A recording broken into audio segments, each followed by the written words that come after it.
Komisi Pemilihan Umum Kabupaten Empat Lawang mengembalikan berkas pendaftaran pasangan bakal calon Bupati Budi Antoni dan wakilnya Heni Ferawati untuk Pilkada 2024. Pengembalian ini disebabkan salah satu partai politik pengusung telah mendukung pasangan calon lain dan sudah keluar dari koalisi sebelumnya saat perpanjangan masa pendaftaran karena di kabupaten ini hanya satu pasangan bakal calon yang mendaftar.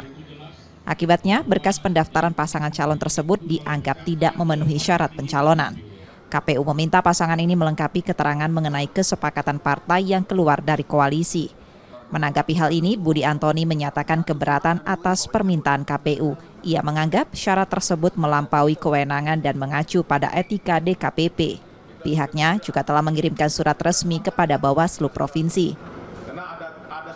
Mereka minta ada tambahan kesepakatan.